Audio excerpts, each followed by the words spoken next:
The views on a Breath of Fresh Air podcast reflects the parties involved, and we encourage you all to use it as a conversational tool that will lead to personal studies of your own. Hallelujah. Hallelujah. Hallelujah. Hallelujah. Welcome to a Breath of Fresh Air podcast. Here with your hosts, Earl Roberts and Nakhaz. As a young person, Christianity can be so foggy, like smoke in the mirrors and so unclear. But we're here to bring you a breath of fresh air.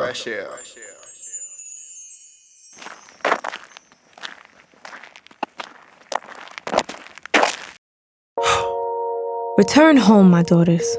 Why would you come with me? Am I going to have any more sons? Who would become your husbands? Return home, my daughters. I am too old to have another husband. Even if I thought there was still hope for me, even if I had a husband tonight and then gave birth to sons, would you wait until they grew up? Would you remain unmarried for them? No, my daughters. It is more bitter for me than for you, because the Lord's hand has turned against me.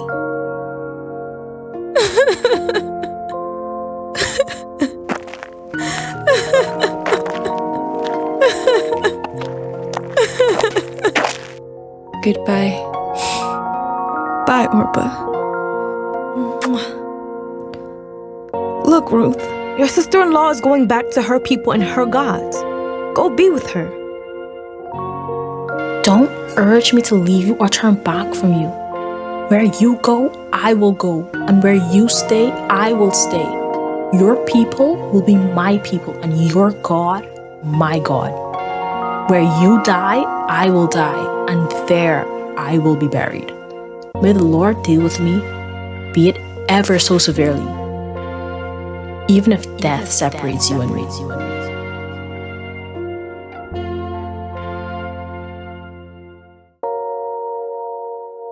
Even though judges may be done, this week we are focusing on a story that happened in the time of the judges. The book of Ruth is a short but lovely one, a story of loyalty, faith, and love. This week's episode, we are focusing on Ruth chapters 1 and 2. Be blessed and enjoy. All right, welcome back to another episode of a Breath of Fresh Air podcast. This is our second episode of 2022. Hopefully everyone's year is going off great. Yeah. One thing I just want to mention is prayer works. I know this year we said, well, at least I said, hopefully everyone out there is joining or, doing some form of it, but like a prayer journal and a prayer answered list. So I've definitely started it, but just want to emphasize that, prayer works no matter what I shouldn't say no matter what you're praying for, but don't be praying for anything that is definitely bad. But definitely take your concerns, your wants, needs to God in prayer. And God definitely listens to us, his children. We see, even in the previous book that we were reading, before they fell so far, even when they were getting oppressed, the Israelites cried out to God, which is a form of prayer. And, God heard their cry. So don't ever think that, God isn't listening to you as his child. So nice short thought. I don't know if Kaz got anything to add. Actually, don't. Oh, but the next thing I remember too, because I remember when a couple episodes ago, but when I said you're probably in a position right now that you prayed to God to be, and someone else kind of reminded me of that the same week too. That was kind of crazy. It's oh yeah, I remember when you were praying to be here, and I was like, really? Here? Right here? I was you're right though. You're right. But yeah, in my mind, making me think about it. I pictured it going a little bit differently, but you're right. I am where I want. The prayer itself has been answered. You are correct in that essence. In a lot of ways, we got to remember that God's grace is sufficient, right? Amen. And so in my mind, I might want God to give me a level 10 version of grace, right? Let's say you give me level 1. And I'm bro, this ain't fulfilling to me, man. What I asked for was more, you understand? But you give me this, right? Mm-hmm. You got to be able to submit to God and remember that his grace is sufficient. You understand what I'm saying? And so even though you might have been in a very, very stressful situation, your car might have break down, and God make it so your neighbor who is maybe annoying in some way, dropping you to work every day. You ask for a car, you understand what I'm saying? But sometimes you got to really just realize that God's grace is sufficient, regardless of the situation you in and regardless of the situation that God move you from and put you in. It might not be the final place that you want to be, but, you know, we still need to be grateful and thankful that, you know, what he done for us is sufficient for us. Amen. Amen. So this week, we are done with the book of Judges. Amen. Hallelujah. Amen. That's I don't know if I could take even one more chapter of Judges, bro, because it just was going downhill. Oh my. So yeah, we're finally done with that. We see the point where the Israelites got to. And the book that we're going to delve into this week, we're going to do it all in one take. So, hopefully. Think about this whole book is less than Luke chapter 1 verses wise. Well, probably it's about comparable to Luke chapter 1. Yeah. So the book of Ruth. And in the opening lines of Ruth, we see it says, in the days when the judges ruled, there was a famine in the land. And so we see right off the gate that Ruth happens concurrently with the book of Judges. It happened at some point in the book of Judges during that time frame. We don't know exactly when. There are some context clues with the famine, but still, it wasn't like the Bible was giving us exact dates at this point in time. So it's all up to, interpretation on when exactly it is. But we know it was in the days when the judges ruled. But that context alone offers us some, hints. I just want to use the word context again. I was like, that don't make no sense to use the word twice. But definitely because last week we see, the last couple of weeks, we see like what was the main theme of the book of Judges? Everyone did what was right in their own eyes, and these were the day before they had a king. Yep. So we see Ruth is starting to like fill in a puzzle piece here, but also offers that context. Everyone was doing what was right in their own eyes. And just to kick it off, we see so a man from Bethlehem, together with his wife and 2 sons, went to live for a while in the country of Moab. His name was Elimelech, and his wife's name was Naomi, and the names of their 2 sons was Mahlon and Chilion. They were Ephraimites from Bethlehem and Judah, and they went to Moab and lived there. So right out of the gate, we see that we have an Israelite family who's the husband, the head of the household, Elimelech, whose name actually means God is king, was decided that, okay, things are bad in Israel. Things are bad in Bethlehem. I'm going to go to Moab. I'm going to go over to the enemy's territory. And we see, at first, he didn't plan to stay there a while. They say they was just going on a, depends which version you read, they're going to sojourn. They just going there for a little while. I think he was just going there to ride out the famine. I'm going to go where the land is plentiful and ride out the famine. But it's interesting. You're leaving God's land to go to the land of your enemies. Yeah, that's very interesting, bro. Because like we know for a fact this is where God wanted y'all to be. But you know, does that mean that you're supposed to stay there? But we also know that if famine is going on, that is a direct result of the way you all have treated God, you know, which led him to remove his protection from certain things. And then in the book of Deuteronomy, they say, if you guys don't turn away from the idols and stuff, this is going to happen, that's going to happen, X, Y, Z. So the famine is going on. So we know overall in Israel, they have not been as faithful to God as they should be. And so, you know, moving to the land of Moab is not experiencing the same type of quote unquote punishment. And so, I don't know, like Elimelech, probably saying, yeah, I can't really support these Israelites right now, bro. I got to go where the grass is greener right now.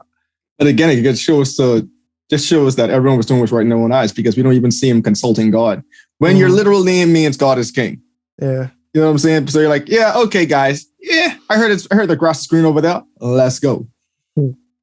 So now we see they went to Moab, and the husband died and the 2 sons died. But before the 2 sons died, they left they got married and they had some wives, Orpah and Ruth. After they lived there about 10 years, the sons also died too. And so their wives were Moabites. Moabite women from the land. So it ain't like they going over there, link up with some more Israelites. You know what I'm saying? Mm-hmm. No, they gone there and intermarried, which they 100% were not supposed to do. Also in the book of Deuteronomy. I'm sorry, I don't have the text right now, but they were instructed specifically not to intermarry because when those ladies have worship their gods, you guys are going to do the same. When they prostitute themselves to their gods, you guys are going to do the same. So don't make no treaties, don't intermarry, X, Y, Z. And so we see Elimelech and his wife moved there with their family, their two sons. And after he died, their sons intermarried with Moabite women.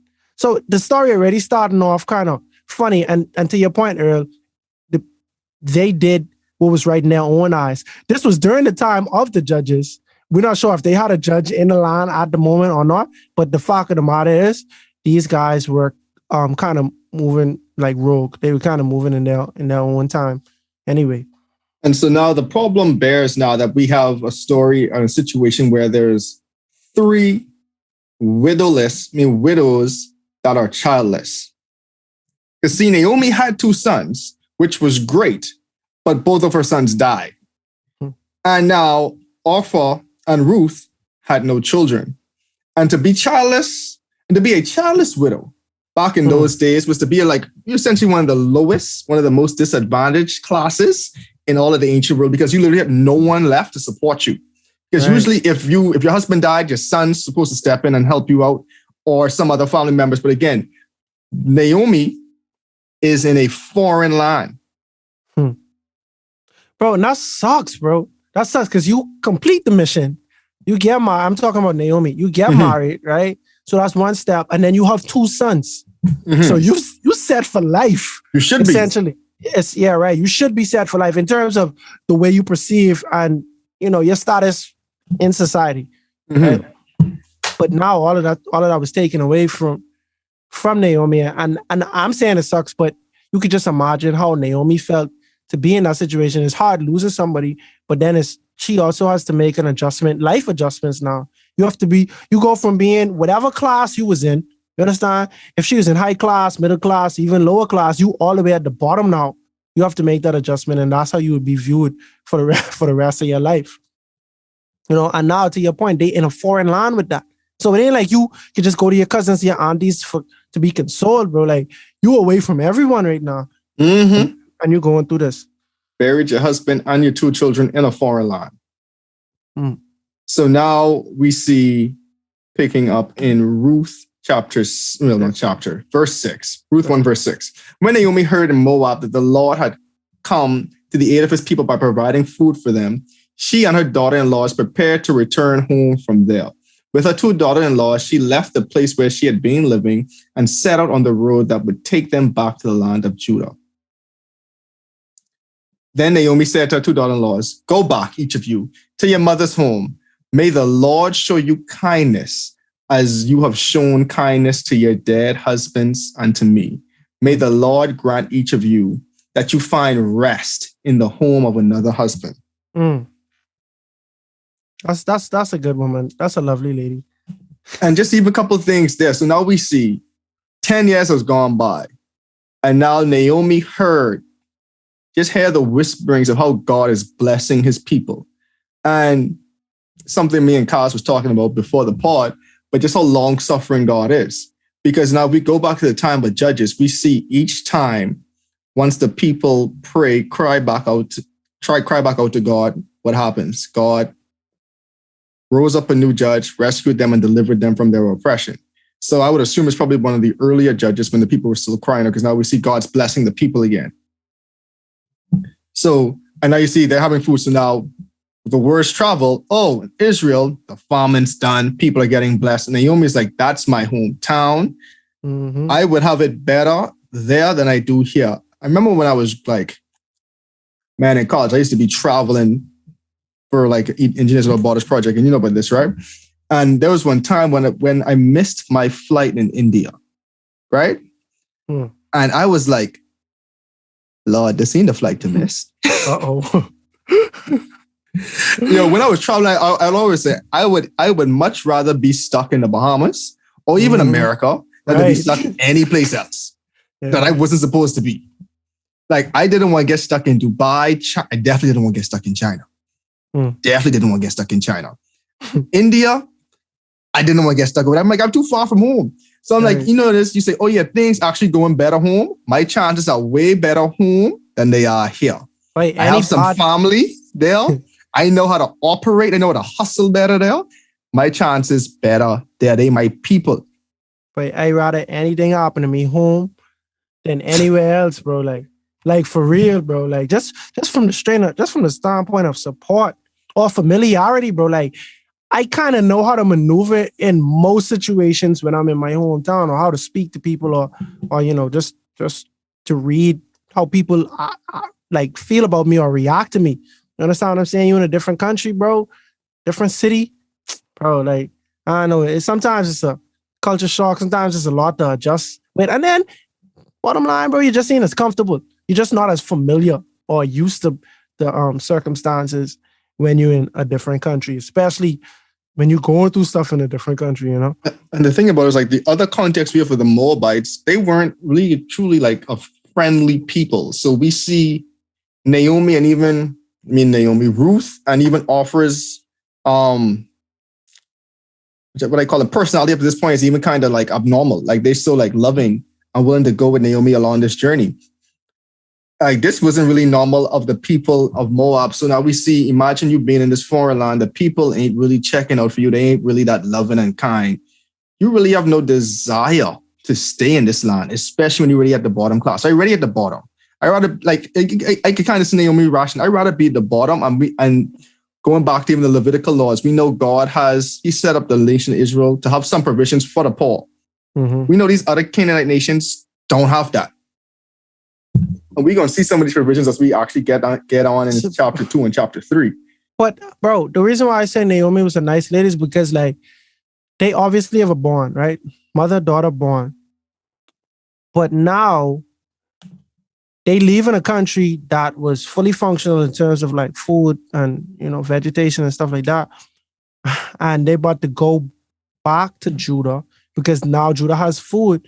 And Naomi's like, yo, go back to your mom. Like, I love y'all as daughters, but y'all don't have to carry the burden that I'm carrying. Y'all are widows, so y'all are the lowest right now with me, but y'all don't have to be. You understand what I'm saying? Exactly. Like, bro, see, and it's so funny because we don't know what the Moabite customs even was, but yo, y'all still have all your life ahead of y'all. Go back to your mommy house, start from the drawing board, and I wish nothing but a loving husband to y'all because y'all are really good women. You understand what I'm saying? But this cross, I about to bear this alone because I can't force y'all to do this, and y'all shouldn't donate yourself to suffer with me when y'all have an option. If I had an option, more than likely I probably wouldn't be doing this, but I don't have no option right now. So I'm traveling on this journey alone. And I respect that too, because they say misery love company, right? But she's like, bro, like y'all can do better, like so do better. Exactly, man. And like that word, like, because we see, like she said, may the Lord show you kindness as much as you've shown kindness to your dead husbands and to me. And the word kindness there that we see in our English translation, in Hebrew, it was like the word chesed, and it was more so of like the love, and it's kind of hard to translate in English because that word is more than just love. It's more like it's like a completely undeserved kindness and generosity. She was saying like, you all was so kind to me more than I even deserved it. Y'all was so kind to my sons. Like y'all don't, like, it's going back to your point. Y'all really don't, I'm giving you the out.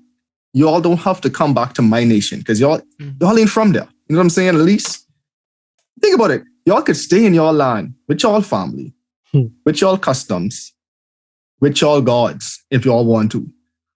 I going back to my own people. Y'all don't have to come back there for me.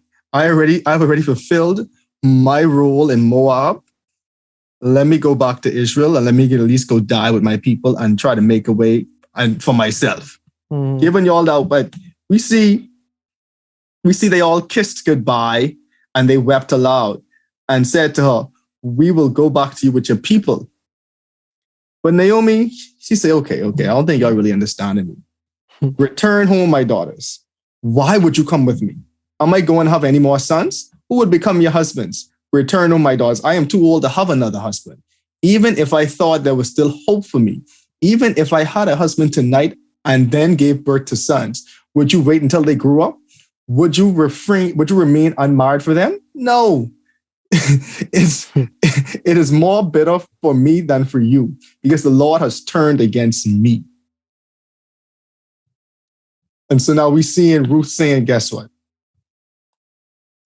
It isn't practical for me to have more kids at this point in my life. If by some weird miracle I did have them, y'all got to wait X amount of years for these kids to grow up. Completely unfair to you two. I don't see y'all doing that. So why are y'all so loyal to me at this point? And at the same time, too, I really think she's saying, guess what? If you really want to come with me on this journey, I really let you know what you're up against. Like, I don't need any fakes coming back to me with Israel, because I know my life about to be hard. There's no light at the end of this tunnel. Not that I can see right now. Right. No, right. So that's essentially what she's saying, because she's like, bro, the only lights could have been is if I was pregnant right now, or if I was to get married and have a son, and how long that could take for y'all to get married. Would you wait that long? You understand? And I don't have those. That's not a possibility for me. So what are y'all even coming for? You know? And I feel her. I don't know. I don't see why anyone would come. You understand what I'm saying? Like in the world of doing what's best for you, per se. In the world of your family and your mom and dad and all of your friends, you about to abandon them for the rest of your life, potentially. We see when Rebecca leave her mommy and daddy, Laban, you understand what I'm saying? Like, was it Rebecca? No, Rachel. When Rachel leave Laban and her mom, we don't hear about them ever linking back up later on. You understand? I'm talking about Genesis, Isaac's wife, Rachel. Was it Rachel or Rebecca? Rebecca, Isaac's wife, Rebecca. Anyway, we can. Isaac was Rebecca and Jacob was Rachel and Leah. Yeah. And sleepy eyes and. So, I was another thing that stood to me when I was reading this too. So we see here, she said, the Lord hands against me. But to me, what stood out to me in this part right here was, I feel like I repeat myself a lot tonight. Anyway, forgive me. The show will go on. But we see that even though she thought the Lord hand was against her, she never really accused God of doing anything bad to her. Mm-hmm. Because the mere fact that she was going back to Israel, the land where God should be reigning supreme, it showed that she still had trust in her God. Even though she saw that, some things right now ain't going the way I would want them, I'm still acknowledging that God has control over all these things. Yes, his hand might be against. Because think about it. If she was really, truly angry against God, why would she even go back to Israel? Right, she would go further away. She would run from him. Because my assumption was that her and her family, they only moved because the farmer was there. And then when the farming go, they go on back. But now y'all already live in this land so long. You understand what I'm saying? And the farming gone now. You could just stay like y'all just living there, like, you know what I mean? But she's saying, no, I going back. I going back to my people. And she don't curse God. She don't talk about God in any type of way. But she do say, I being punished by God. And she don't ever say, this is unjust punishment or anything. Exactly. Like that. Yeah. She just was like, for some reason, God's turned his hand against me. But either way, I'm still trusting in him, is how I read it. Because even when we see Gideon, like Gideon was talking to the angel of the Lord, and he was saying, yeah, well, God do all of this for our people, for the people of Egypt. When we leaving Egypt, we ain't seen nothing now. You understand what I'm saying? Like in a complaining tone, And he was going through lack of food because of the enemies, you know what I'm saying? But she don't have that same type of attitude. So you can see she just is a loving, pleasant woman. Like that's what I'd say. Like you can see because just off the strength that we have two people who willing to do something that's unwise just to comfort her and to console her for the rest of her life. And she telling them, it would be smarter for y'all to stay here and remarry. To me, that shows her nobility, and her selflessness. Exactly. And so now picking up in verse 14, we see they wept aloud again. And Orpah kissed her mother-in-law goodbye, but Ruth clung to her. And it's so interesting because they both came this far up to that point, right? Naomi gave a speech. But when that speech was given, a real choice had to be made at that point. Mm-hmm. And this goes back. We all have choices. We all have choices in life. And we see Orpah say, you know what? I love you, but I can stay. Yeah. Ruth said, you know what? I love you and I follow in you. Mm. I follow in you. And we see Naomi was like, look, your sister-in-law is going back to people and the gods. Go back with her. But Ruth said, don't urge me to leave. You or turn back from you. Where you go, I will go. Where you stay, I will stay. Your people will be my people. And most importantly, your God will be my God. Mm. And the reason why I say that's most importantly, again, like we said at the beginning, Ruth and Orpah, they're Moabites. This is a pagan nation. They have their own gods, many gods. But it was something about Naomi that had to stood out to Ruth in those, I guess, 10 years of being in Moab that say, you know what? There's something about your God that I want to know more about.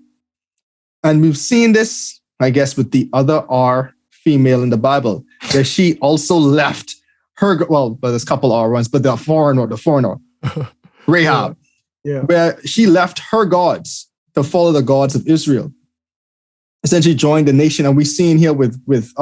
Ruth saying, guess what? I'm giving up. I'm essentially renouncing my citizenship to the land of Moab. I am going to become an Israelite by association with you right now. You know what I'm saying? Like, I will worship your gods. And to me, that's just to me, that's a powerful testimony. Like, to say, you know what? I am going to take on your people, and most of all, I'm going to take on your God, because this is a different type of love that we're seeing from Ruth and a different type of loyalty that we're seeing from Ruth. And she also said, where you die, I will die, and where you'll be buried, and there I'll be buried. And she said, may the Lord deal with me, be it everly so severely that even death separates you and me. So we're seeing like Ruth was making this very, very strong promise to Naomi, saying that, you know what, I'm going to follow you. I'm going to stick with you. You want to know that if I'm in, this is how all in I am. I am not wavering. I am fully committed to this decision. Don't mind that Orpah left you. I will stick by you no matter what. And you think you would have been that loyal, bro? I don't think I would have. You giving me an out. No, see, because, bro, I feel like the only reason you should have been that loyal is if this is because you know this is the only light of spirituality that you have been exposed to. That this is your spiritual mentor, and you know that salvation is closer when you learn from her, or you learn from her people and their God. You understand what I'm saying? So as your mother-in-law, if she really impressed you and was a spiritual leader to you, and you don't get that nowhere in Moab, but you wouldn't get it because they are not serving the Most High God, right? You see the opportunity to go to the city where everybody's quote unquote serves this God, and you see an opportunity where on the other side, you see where you might be losing this spiritual mentor.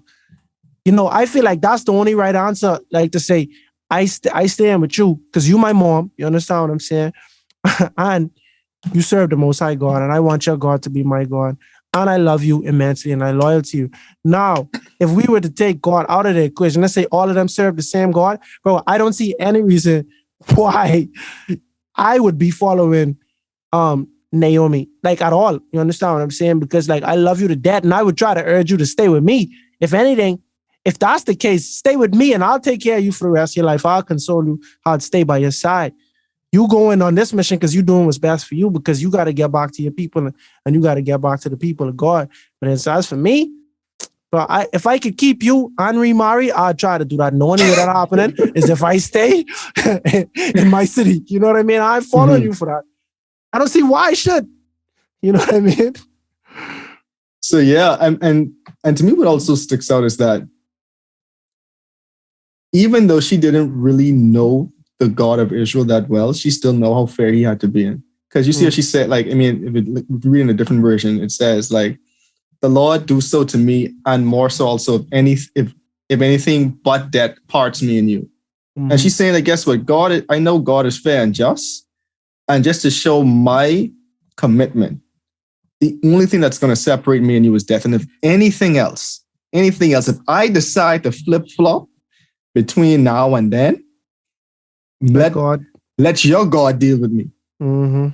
Your God, not my God. Let your God deal with me. And so that was just a real example of how committed Ruth was.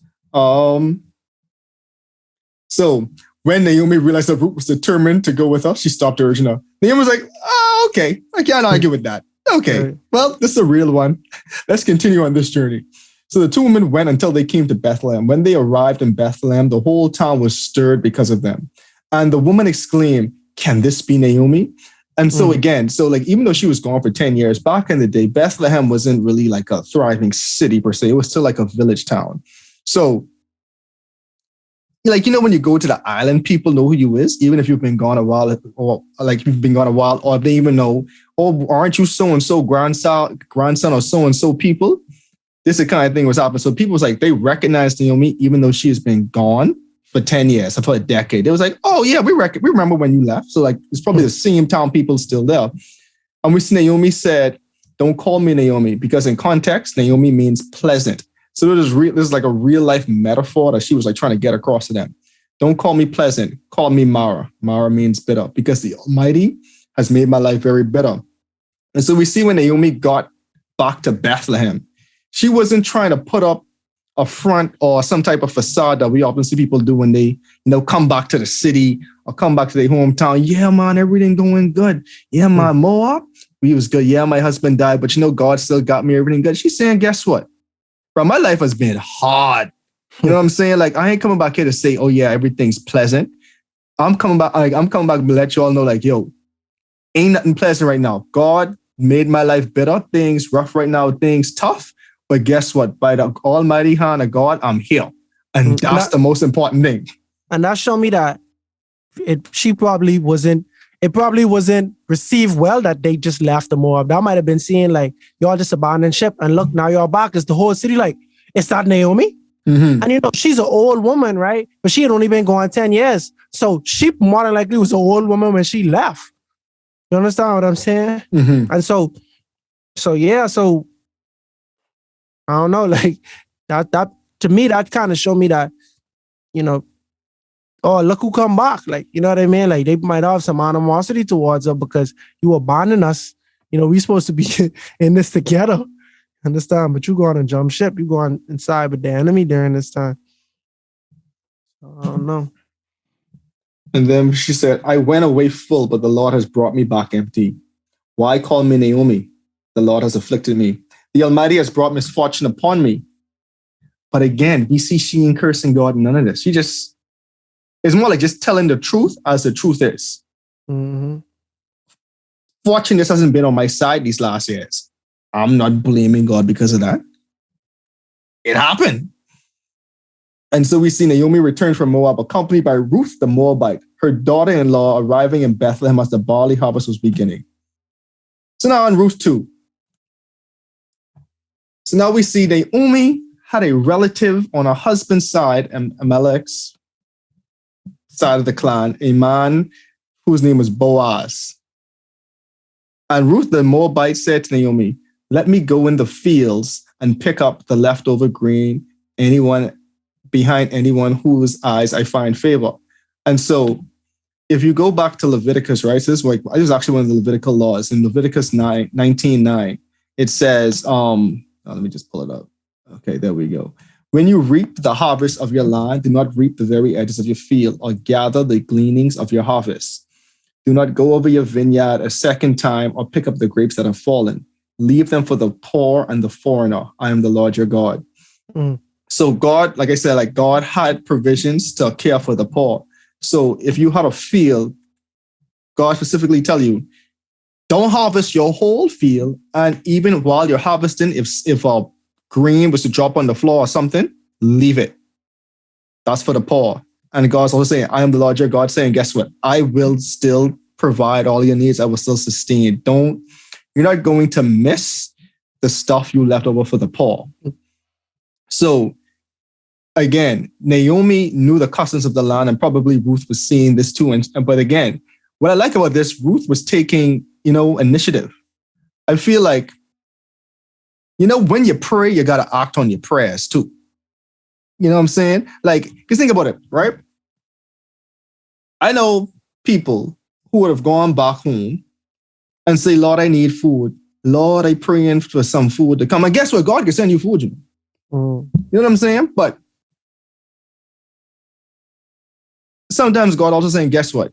I'm providing the opportunity for you to also go get food for yourself. But a lot more people want the handouts than to actually work. Because God answers your prayers in different ways.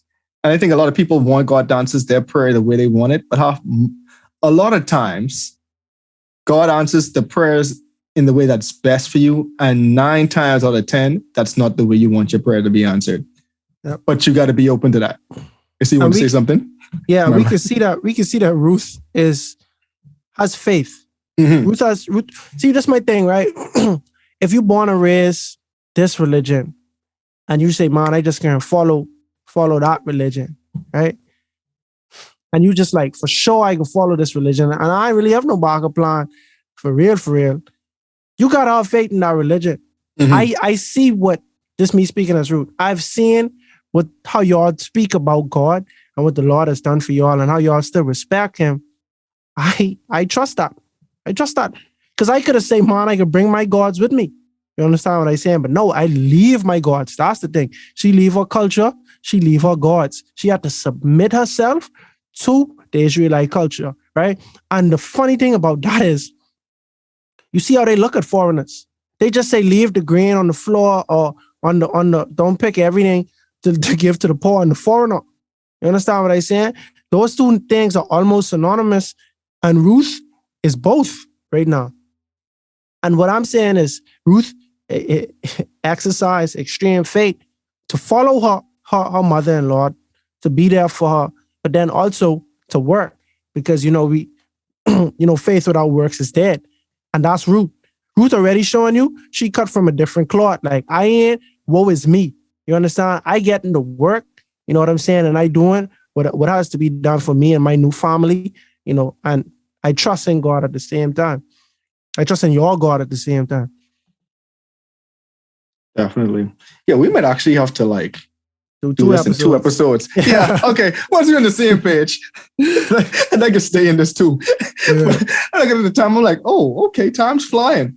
So, yes, I think we might just finish out this chapter and then we'll do the last 2 chapters in its own episode. So we see Naomi was like, go ahead, my daughter. She went out, entered the field and began to glean behind the harvests. As it turns out, she was working in the field belonging to Boaz, who was from the clan of Elimelech, however you want to pronounce that. Just then Boaz arrived from Bethlehem and greeted the harvesters. The Lord be with you. The Lord bless you, they answered. And again, so we kind of see from just this opening introduction who Boaz is, his character. So this is the master of the field. And he is greeting his workers with such pleasantries. The Lord be with you. First of all, he's actually coming to check on them. And he ain't like, being a taskmaster, essentially. But you see, and again, based on the people's reply to the Lord bless you. Again, we seen there was no animosity between the workers and the owner and vice versa. And then we see Boaz realize, oh, this is someone different in the field. And Boaz asks the overseer of his harvest, who does this woman belong to? The overseer replied, she's a Moabite that came back from Moab with Naomi. She said, please let me glean and gather among the sheaves behind your harvests. So she came into the field and has remained here from morning till now, except for a short rest in the shelter. So Boaz said to Ruth, my daughter, listen to me. Don't go and glean in another field and don't go away from here. Stay here with the woman who worked for me. Watch the field where the men are harvesting and follow along after the woman. I have told the men not to lay a hand on you. And whenever you are thirsty, go and drink from the waters. Go and drink from the water the jars the men have filled. And so it's a couple of things why that like Boaz was saying, essentially like don't go to a different field. It was saying, well, one, it was like he knew if she went to a different field, she might have gotten taken advantage of. One, she was a foreigner. Two, she was a widow. So she was in a very vulnerable position. And the mere fact that you're here just gleaning off of the field means you're poor. I mean, it's kind of in the Levitical laws. And we see Boaz didn't even have a problem with her gleaning from the field. He was saying, guess what? One, he knew the laws clearly because he was like, yeah, you could do it. But he even made it easier for her. Like, I'm telling you what to do now. Like, you know what I'm saying? Like, go forth, conquer. Here's what to do. Don't worry. These people ain't going to harm you. They harm you, they have a problem. They're going to have a problem with me. You want some water? They're going to draw up water by the well over there. Have at it as well. You safe here within my lands. Go for it. No, I was saying, bro, you said she probably poor. And I was like, bro, she work all day except for one little break. For free. For free, bro. For free. So yeah, she getting busy, bro. She needs this. You know what I mean? Oh my. Boy, I've seen that. And like some people just be mean, bro. Bro, as a man, I grow up with trees in my yard, bro. And it is be annoying when people mango trees. You understand? So for context, you know, it's like a delicacy in the Bahamas, especially during the summer when it ripe, because our trees used to bloom late, bro. So late August, we still got mango. You're the people I used to like. Who's prolonged the mango season. Everyone love it. I used to get frustrated. People just running up in our yard taking what's ours. But every time someone asks, we always used to give. Only when you look like you trying to be greedy, you gotta be like, all right, bro. Relax. You know what I mean? But everyone used to get blessed, bro. We couldn't eat all them mangoes, you know what I mean? But I could see how it's like, bro, I don't want you up in my yard, bro. I don't want all these people on my property. I know you X, Y, Z. I could see how people would say, bro, foreigner, I don't know you. I trying to be protective of my stuff. You know, you got to beat it. But Boaz ain't even that. You understand what I'm saying? Like, he have every right to say, all right, this is a business I run in. I'm making sure everything in order. You know what I mean? You a foreigner, X, Y, Z. But he follows God. That's the thing. The man don't greet everybody like, hey, what's the status report for the day? He come through blessing. He come through blessing, bro. Lord be with you. Lord bless you. That's how he greeting you. You understand what I'm saying? So like, we could already see. And like the way the book is written, like I enjoy the pleasantness of this book. And Naomi's name means pleasantness, right? I think our name was pleasant, but I enjoy it because like Judges was such a hard book to read. Like it was heavy on your soul because it's such violence. And now this book, we see the widow in distress, her daughter-in-law, also a very pleasant woman. And now another character is being introduced to us, and he's being introduced to us as a stand-up guy. You understand what I'm saying? He's a businessman. He loves God, and he is courteous and nice. And so he already distinguishing himself to Naomi that, yo, do not worry. Like, you know, some people really just like hospitable like that, bro. Like, you straight. You understand what I'm saying? You straight. You don't gotta worry about nothing. Anytime you need food, you can come here every day as long as you want to, and you could be straight. You don't gotta go to no other field. I respect that. You know, because that's very nice. A lot of people wouldn't do that. But it's people who come up to you on the street asking for money, and some people won't do that, bro. I remember one time, this was just on Christmas, bro. We was coming from church. My wife gave the guy $1. And I already had my hand up like, I ain't got no money. Then I think of myself, I said, bro, all you got is cash in your pocket, bro. Because all I had is cash in my wallet. I was like, bro, why are you just automatically thinking, I don't got it? You ain't even trying to check to see if you got it or not. You know what I'm saying? And I had it, and I gave stuff. Bro, the mom was so thankful. And we was like, bro, man, I've been out there all day. I was like, God bless you. And the light was turning green. I was like, bro, you ain't too much slapping up now, bro, because I got a slide. But he was very thankful of that. But I just saying, bro, like a lot of times we could be courteous or hospitable to people, and sometimes we just default to no, Dre, no, I ain't got it all. You know what I mean? Or we just default to, they could be buying drugs, they could be dangerous, they could be X, Y, Z. You understand what I said? We just project on people. We don't even know what's going on. This could be a clean, not like a clean, like clean as in they don't appear to be using substances that harm their body, right? Mhm. They could be a clean person asking for help or whatever, and you just say, oh, they're probably gonna buy drugs or something like that. But God don't give us provisions for who foreigners or who poor people to help. He don't say, hey, only help the good ones. Make sure these people serve God X, Y, Z. But just the poor, general, they don't give no qualifications for that. They say help the poor. You understand what they said? And they also have provisions for the foreigner. And so we can see that's with Boaz. It's definitely making sure it's happening that he provides for Ruth. And then she said, and so at this, she bowed down her face onto the ground. She asked him, why have I found such favor in your eyes that you notice me a foreigner? And to me, again, what's so impactful of this, right? Ruth has been dealt a pretty crappy hand too. You know what I'm saying? But what I love about this attitude, how much you would have saying like, well, it's about time like someone noticed me, or like, thank God, just like you said, I've been working in the field all day. You know what I'm saying? For free. Yeah. But her attitude was still so pleasant. Like, she's like, what have I done to find favor in your eyes? And again, because I'm a foreigner, and we can see this was on her mind. Like, I'm a foreigner in this land. You can see this was playing in her mind. But you can see this is something that's not common. Mm-hmm. So you showing a foreigner favor, she like, what I do for you to do this to a foreigner, like this ain't common. You understand what they say? So she had to say something like on that. Exactly.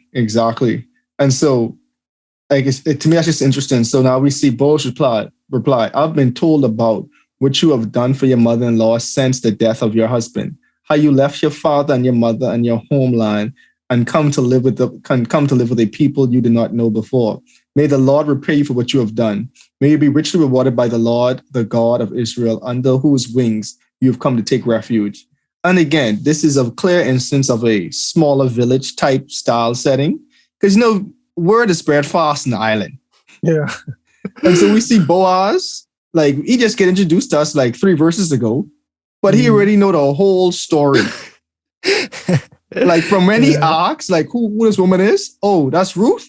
Oh, that's the Ruth I've been hearing about. You know what I'm saying? I just get back in town, but from when I reach the city gate, I hear about this Ruth who just come back in town. Oh, she's a Moabite.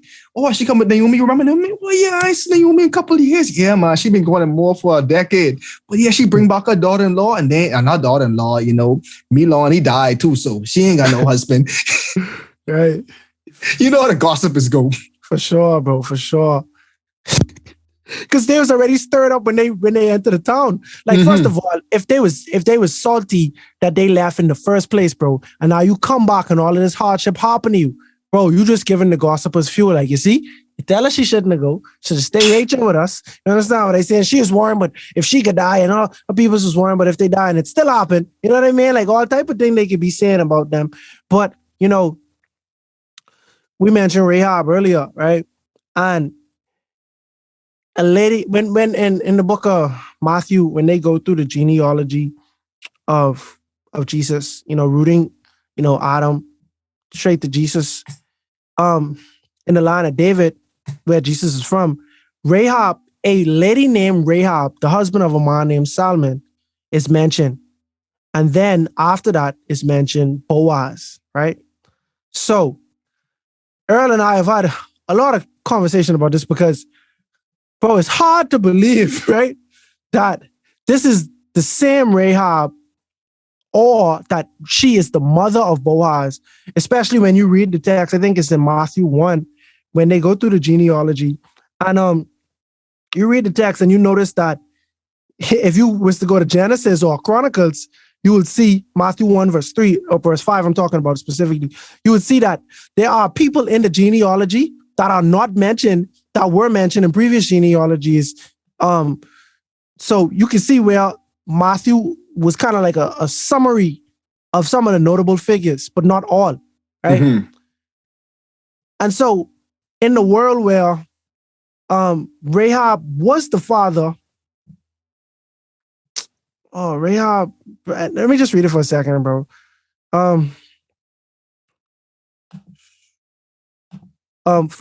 Matthew 1, verse 4. Ram, the father of Aminadab, the father of Nasan, Nahshon, the father of Salmon, Salmon, the father of Boaz, whose mother was Rahab. So it literally says that's his mother, Boaz's mother, Rahab. If this is the same Rahab, it gives you even more context as to how, as to the type of mindset that Boaz would have in regard to foreigners. My mother was a foreigner who left everything she had in support of God. Ruth is now a foreigner who left everything that she had in search of God and in support of Naomi. Mm-hmm.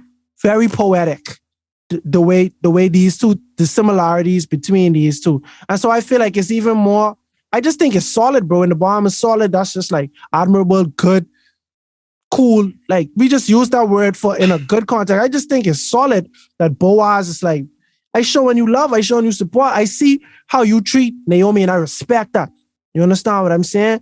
You treat Naomi, who was a foreigner in your land, you treat her good.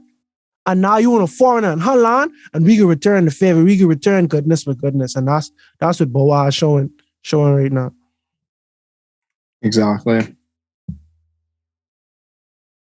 And picking up in verse 13, we say, "May I continue to find favor in your eyes, my Lord," she said. "You have put me at ease by speaking so kindly to your servant, though I do not have the standing of none of your servants." At the meantime, Boaz said to her, "Come over here. Have some bread and dip it in the wine vinegar." You know what that just reminded me of, like the image you instantly play in my head? Like, you know, when you go to them Italian restaurants, we used to like this. That's all I thought about. Like the balsamic vinegar and the olive oil. Right? My word, man. That is do that right now. Bro, when I was reading this, I was like, yo, me and Kaz ain't do that in a long time. I say, I know, but Kaz say, I know I ain't had it in a long time. Yeah, I ain't had it in a minute neither, bro. I ain't had it in a while either, bro. Man, I was like, damn, this was from back in the day. Back then they was doing this, bro. That's crazy. This is an ancient tradition. Wow. So we see when she sat down with the harvesters, he offered her some roasted green. She ate all she wanted to and had some left over. She got up to glean. Boaz gave orders to his men, "Let her gather among the sheaves and don't reprimand her." So we see now Boaz even saying, guess what? You know what? Forget the scraps. You even could gather among like what we actually harvested. And you essentially could take as much as you need. And my men, they cool with it. I cool with it. It's my money at the end of the day. Right. Like, forget what they think. I cool with it. They even say, even pull out some of the stalks from her bundles, from the bundles, and leave them for her to pick up, and don't rebuke her. So they say, you know what? Essentially, whatever she wanted out of the field, she could. Even if she getting greedy, don't say nothing. Exactly. Don't say nothing. So we see Ruth gleaned in that field until evening. Then she threshed in the barley she had gathered. Then she threshed the barley she had gathered, and it amounted to about an ephah. And for those who don't remember, that's ephah is about like 30 pounds. So that's a decent amount of green. I'm just saying, like, yeah, that's a lot. That's a lot. That is a lot, yeah. She carried it back to town, and her mother-in-law saw how much she had gathered. Ruth also brought out and gave her some what she had left over after she had eaten enough. Her mother-in-law asked, where did you go? Like, right. This ain't normal. Blessed be the man who took notice of you. Then Ruth told her mother-in-law about the one whose place she had been working. The name of the man I work today is Boaz. She said, "The Lord blessed him." Naomi said to her daughter-in-law, "He has not stopped showing his kindness to the living and the dead," she added. "That man is our house relative. He is one of our close relatives. He is one of our guardian redeemers." Then Ruth the Moabite said, "He even said to me, 'Stay with my workers until they finish harvesting all my green.'" Naomi said to Ruth, her daughter-in-law, "It will be good for you, my daughter, to go with the women who work for him, because in someone else's field you might be harmed." Again, we see Naomi telling Ruth, like, yo, he taking care of you, stay there, because this is like the best deal you gonna get. Bro, she got a job, dog. Like, that's crazy. Exactly. So one more verse and we can finish talk. So Ruth stayed close to the woman of Boaz to glean until the barley and wheat harvest were finished, and she lived with her mother-in-law. So so we'll leave the last two chapters for another verse. So it's interesting. So these two first chapters, we see how the story started. Even before I get there, because it's almost like some wrapping up type stuff, right? You think about this, right? Boaz was a very close family relative, right? Mm-hmm. Like, this is what I get now. Remember I said we all have a choice to make? Mm-hmm.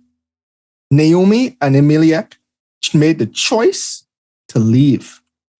Mm-hmm. They made the choice to leave to go to Moab. Boaz made the choice to stay. Mm. Boaz was extremely wealthy and blessed. This also could have been Elimelech's portion if he had stayed. Mm. This is a close family friend. You all essentially share the same inheritance. Mm. This could have been part of your blessing, partially, or even your blessing too. Because both, spoiler, Boaz have to buy back their land, you know what I'm saying, to help redeem them, to give them like some status. Mm-hmm. But y'all wouldn't have been in this predicament if y'all had even stayed to begin with. So it's interesting. Like, we all have a That's choice. crazy. Yeah. We all have a choice. And our choices, like, you know, I've seen this cliche thing online, but it makes so much sense. But like, when you read it, like, oh, duh. But they're like, where you are at this point right now in your existence is a sum total of all the choices you have made in your life. Mm. They made the choice to go to Moab. Who picked the fan in Moab? She made the choice to come back. But now you're coming back as a widow. God is still taking care of you. Don't get me wrong. But the choice you all made, things went astray after you like not follow God's will, going along where you told not to go to. Have your children marrying Moabites when they shouldn't be marrying Moabites to begin with. Things went astray. That was the choices you guys made. Boaz, even though the land was in a famine at the time, still stuck close to God. Because we can see he's a man of God. Still stuck close to God. God still blessed him. And this where he at. And we seen even Naomi was like, yo, the Lord bless him. Like, to me, I almost take that as wow, this guy is a close family friend. Like, my husband grew up with this guy. Like, I know him. Yeah, and my thing is, what are the odds, bro? What are the odds? Because she could have said, go to Boaz thing. You understand what I'm saying? But they probably ain't good. Because think about it. This might not even be a blood relative of Naomi. This could have been an in-law of Naomi. And so now Elimelech dead. You understand what I'm saying? Y'all might not been as tight because he's dead. And you know him through Elimelech, who is, you understand, not here. Or it could be that. Or it could be that ain't nobody really respect your decision to leave in the first place because the city was stirred when you come back. Were you a celebrity? You understand? Like me, right? When I go back to New Providence 7 Atlanta Church, I haven't been in a very long time. When I go back, everybody happy to see me. Hey, guys, what's going on? You understand what I'm saying? Because, bro, I ain't gonna say like I was a prominent member, but I grew up in the church. Like, my face good in that church, right? When I go in Garden Hills, people, right? When I go on Garden Hills, only certain people just be like, oh, scared on Kazi. That's Garden Hills where I from, but I ain't lived there in so long. People move on.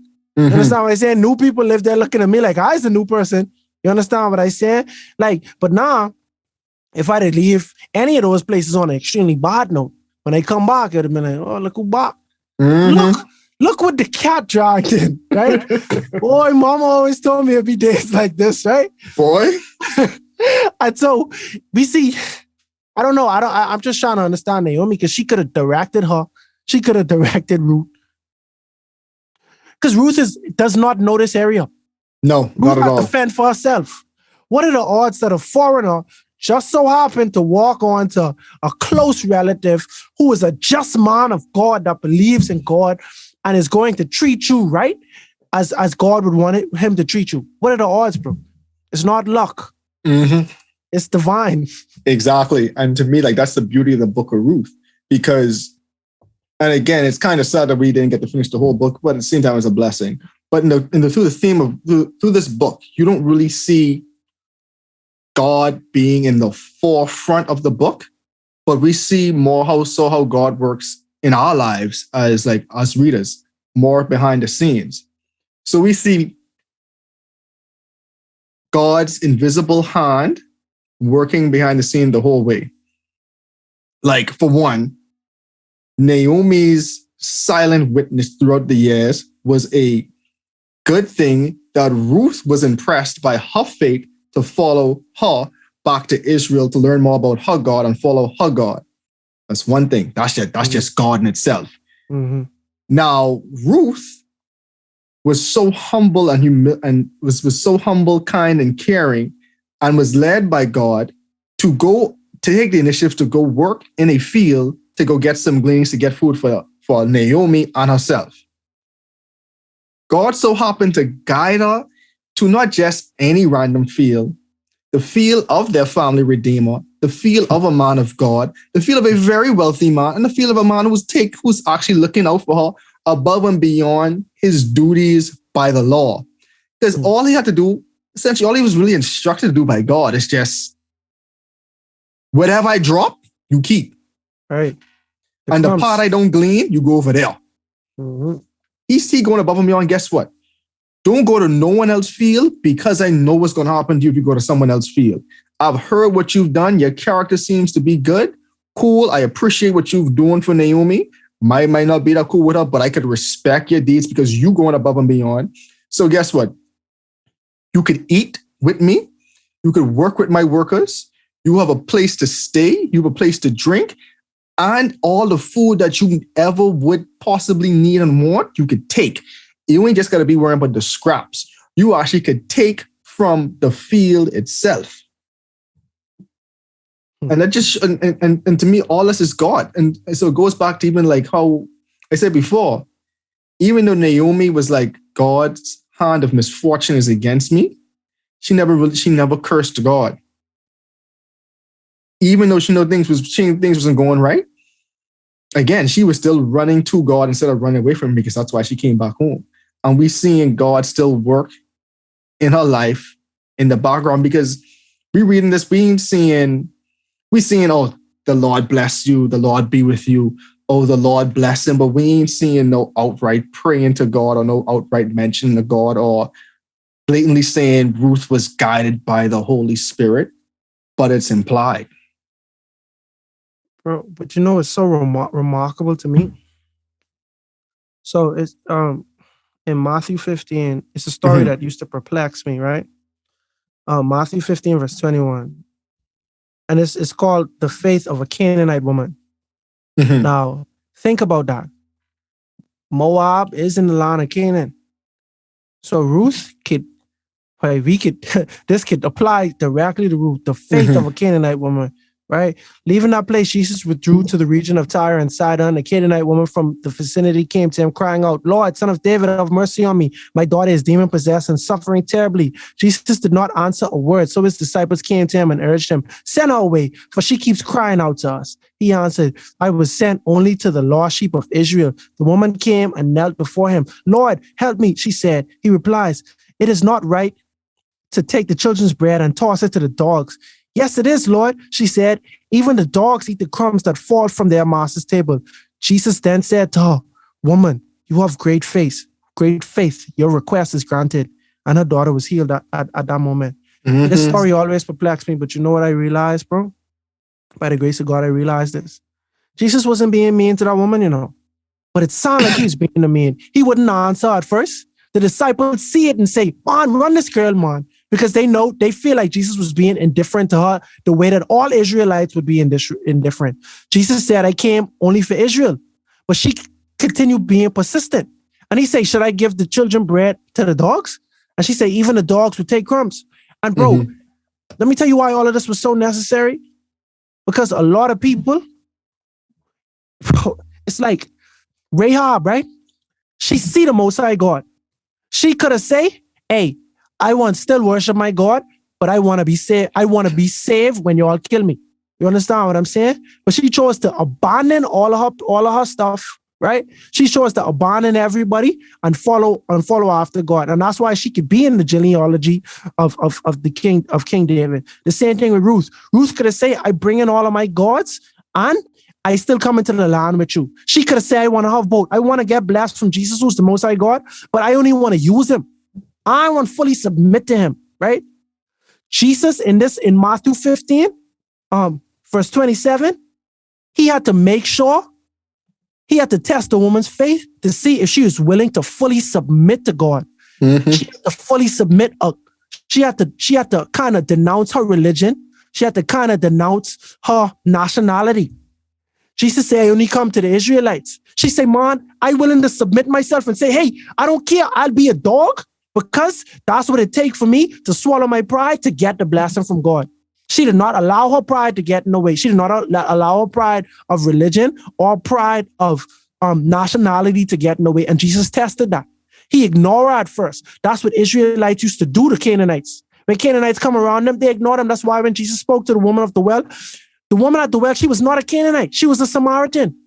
But when Jesus talked to her, she said, hey, why are you talking to me? You don't know I'm a Samaritan? Mm-hmm. Because the Israelite, the people of Jerusalem, the northern kingdom, Judah, those people of Jerusalem, they were very standoffish to people who were not from that region. And so Jesus, in this specific story, 15 verse 27, he was testing the woman's faith to see if she was trying to use him or if she is ready to submit to him despite her cultural biases and despite her religious biases. This really touched me because when I read the story of Ruth, the only thing I can think about is this woman right now.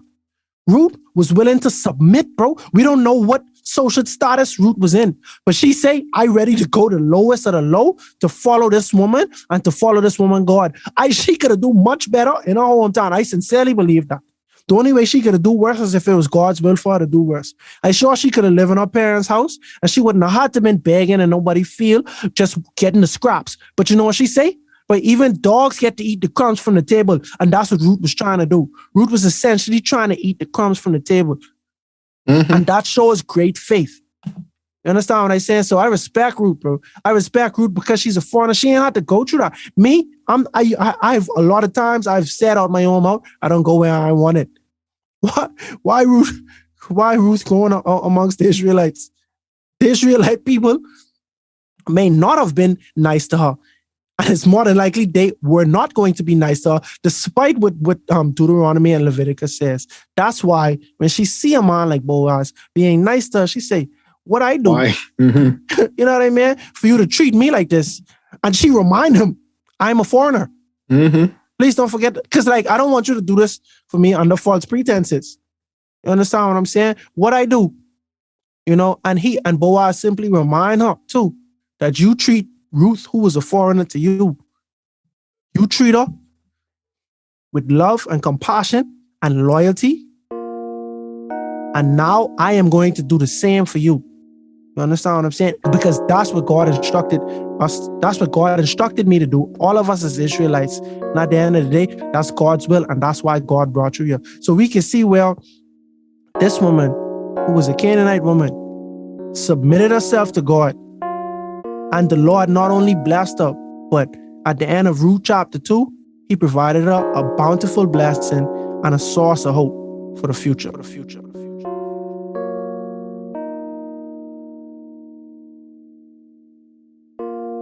What faith must it have took for a Moabite woman to leave it all behind just to follow an Israelite and her unknown God?